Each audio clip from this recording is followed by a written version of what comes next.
Hello everyone and welcome back to MK's Aviation. So today we're doing another unboxing video. These are two models by Gemini Jets. Two models I've been kind of putting off, but did finally get.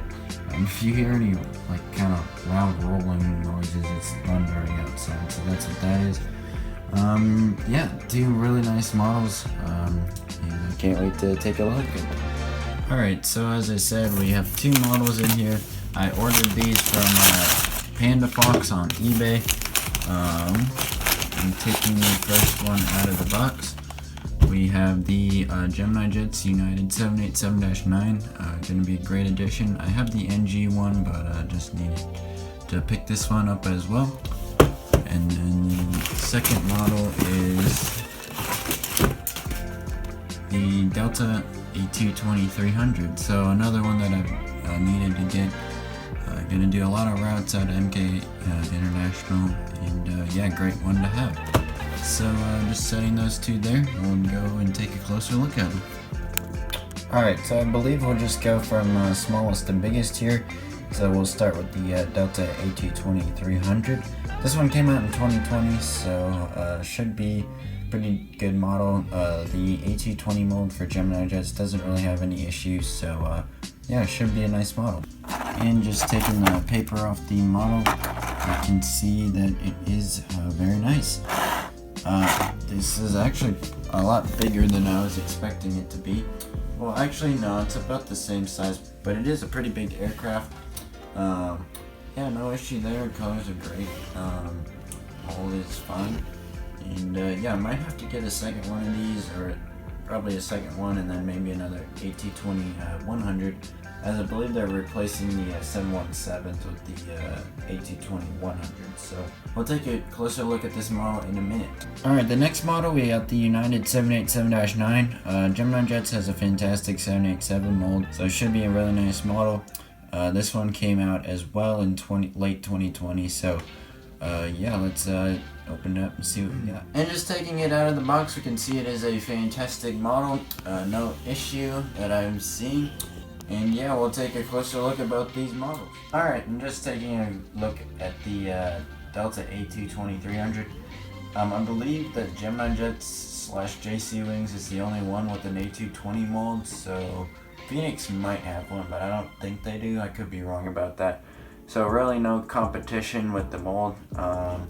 The only thing that is not the greatest on this model is the fact that they still have the plastic landing gear. They need to try and get the metal as soon as possible, but other than that, the model looks fine. Got all the antennas and details and stuff you'd want. Nose shape is pretty good.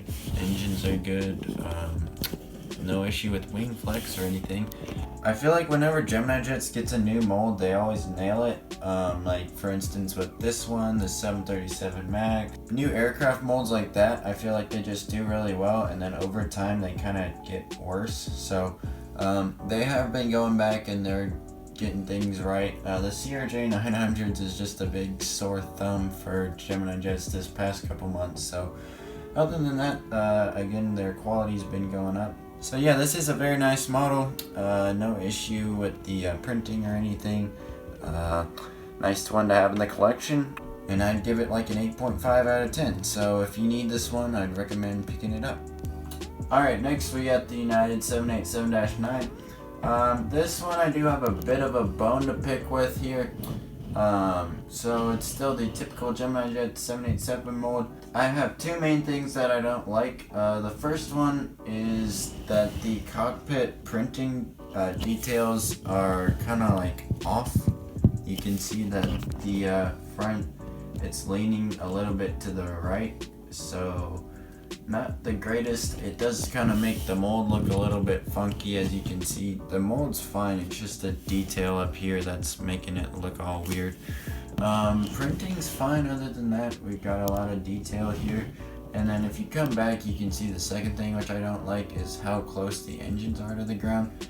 Now a real 787, they're going to be a lot higher off the ground. Well, not a lot, just a little bit more off the ground.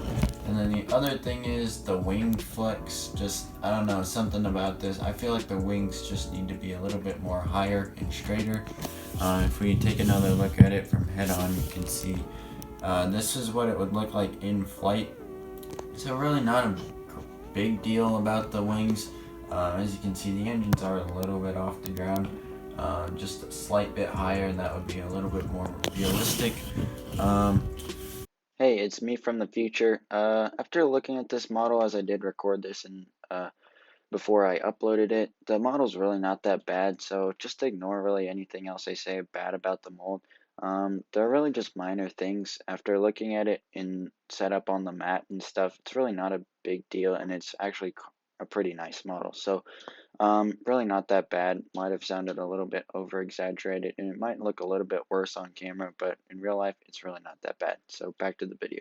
So as I said, I do have the NG models version of this one. That one is a little bit nicer, I'd have to say. But for the money, this one is cheaper. So if you need it, go between whether you want it to look a slight bit better or have it a little bit cheaper. So yeah, still a pretty good model overall. Of course, we've got the antennas and Wi-Fi boxes across the top here. It's also worth noting that there's no issue underneath. The details are fine and the landing gears are perfectly straight. So again, a pretty nice model. If I had to give it a grade, I'd give it about an 8 out of 10. Yeah, 8 out of 10 for this one. If you need it, it's pretty decent. So yeah. Just a quick note, as far as the United 787, I still want to get the United 787-8 in the old colors. That one came out in 2018 or 2019, I believe. Yeah, one of those 2 years. I still need a United 787-8 to operate some cool routes out of MK International, like Zurich and Washington Dulles and other places like that. So I still need to get that one, and then the other one I need to get is the United 787-10 in the new livery by Gemini Jets. Their 787-10 mold is very nice. I just need to get those two, and I believe my United wide-body fleet is pretty much complete. There's really no more need for any other models. So yeah, we're getting there, very close, and yeah. Alright, well that's gonna do it for this unboxing. Just a quick little one for you guys. Hope you guys learned from it, enjoyed it. Two pretty good models, not the greatest models, but not the worst for sure. So yeah, I'm really glad to have these two in the collection. They'll get a lot of use for both of them. And yeah, hope you guys have a fantastic rest of your day, and I'll see you guys in the next video. God bless.